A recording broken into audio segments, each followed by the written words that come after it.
Hi.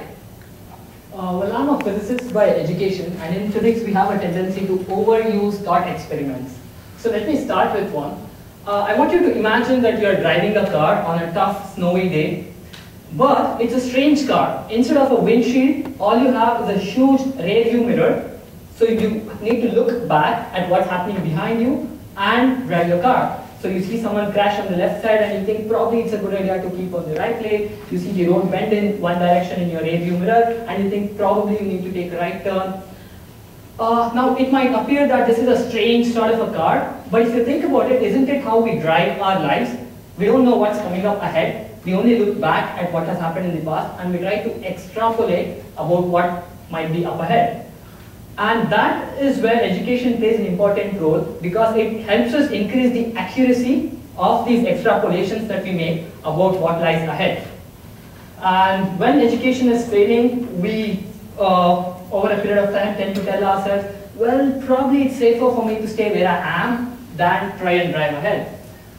So that's a problem of one kind, but a different problem which we now have is also the problem of scale. So today I'm going to be talking about scale, and I want to start with a story from Indian mythology. So this is about a king called Bali. So he was a super righteous, super benevolent king, and he had a system of governance which brought all the luxuries to his people.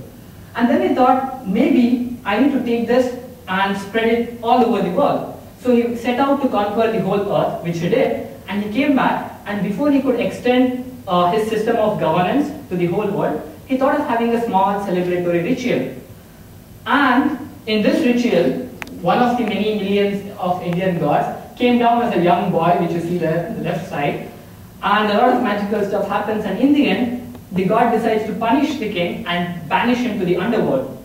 And the officially stated reason in the story is because even though the system worked beautifully in his kingdom, if he had spread it around the world, it would have been a burden on the planet Earth. So that was the reason given. So even though he was a good king, he was banished to the underworld. The reason I wanted to share this story today is it lends us an interesting way of looking at the idea of scaling up. It's not just about taking something that worked beautifully at small scale and replicating it a million times and hope that millions more people will be impacted by it. We need to rethink and reinvent the model, keeping the larger context in mind. And it's a very similar problem that we have even in education. So in India alone, if there are over 200 million school-going kids, or kids who ought to go to school between the age of 6 to 14 years, and if you just take only these kids and make them a separate country, they'll still be the 5th most populated country in the world. So we are talking about pretty scary scales here, and I haven't even gone into talking about problems of poverty or how more than close to 15% of these kids live on the streets with no one to take care of them and issues like that. So what do we do when faced with such a problem? We again look back to see glimpses of exciting ideas that have come up in the last few years around the world. And I just thought I'll put some of these that interest me on the slide so that you can go back and look up some of these initiatives. A hole in the wall is exactly what it sounds like. So people went to a village, made a hole in the wall, put a computer inside, leaving the keyboard and mouse outside, and they just walked away.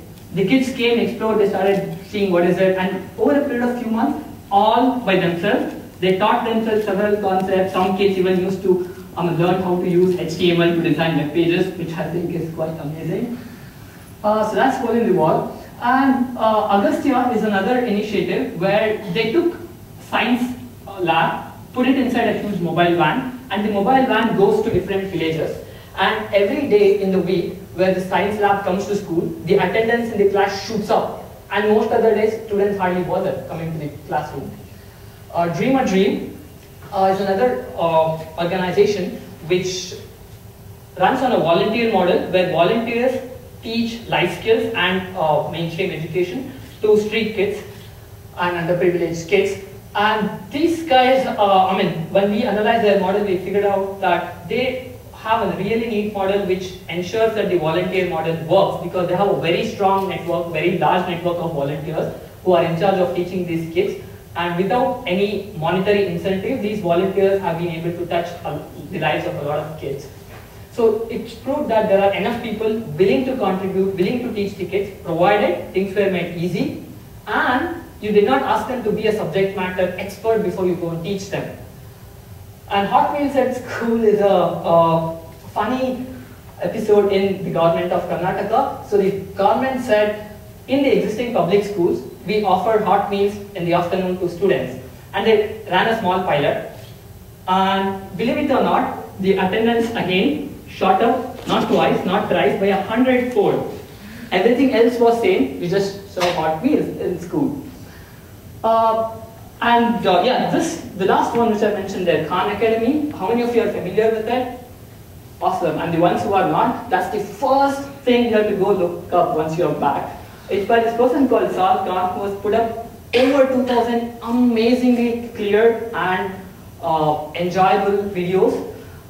And they run a whole academy revolving around these videos. Bill Gates recently introduced it, his efforts as the future of education in the recent TED conference.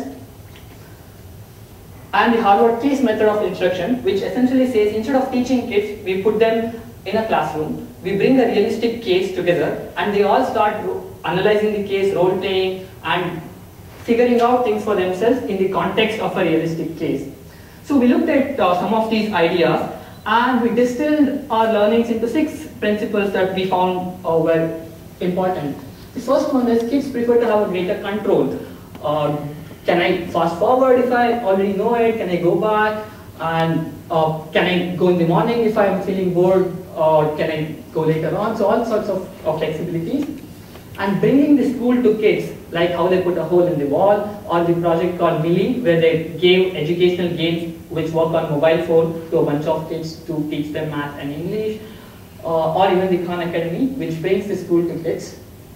And communicating short-term benefits, be it in terms of teaching using enjoyable game-based methods, where the kid is playing because he wants to win level 1, he wants to win level 1, and the only way he can win level 1 is if he knows addition. Or about the hot meals, where the kid is coming to school because he wants hot meals, and in the process learning something at least. And there are a lot of people, like I said, the model of Dream a Dream and how successful it has been working in India, who are willing to teach, provided you make it easy for them, and provided you give them a way to make an influence, impact on these kids' lives without having to first become an expert in the subjects they are teaching themselves. And of course, this is pretty evident that kids have shown to learn much better in informal and fun ways of learning. And this is the point I want to just pause and emphasize. We see a trend where people want to use more and more technology, more and more learning through computers. The key element which gets missed out in many of these not so well thought of efforts is the social collaboration and the interaction that happens with your peers, with the instructor, with other people, which often contributes to make your learning a lot more relevant than just learning from one medium, be it the textbook or just computerized textbook, which we call e-learning. So what does it mean to the problem of education? So imagine a traditional school which is based on instruction, and there's an instructor and a student, and the instructor is supposed to transfer his expertise to the student. And based on conformity, you have the class starts at this time, ends at this time, kids come wearing uniforms to schools and all sorts of things. And the emphasis is on medium and technology. The medium can be textbook or, like I said, a learning platform. And you have examinations which basically tell you at the end of the year, you know 70%, this person has scored 90%, but even the person or the student who scored 90%, when you add up the 10% concepts which they missed out every year over a period of time during their education, it adds up to create a void. So is that what we want? So you take the traditional system of education and you add some of these principles, and we have a new model which revolves around portable learning centers. I'll talk a bit more about it later, but these are small Starbucks cafe-sized learning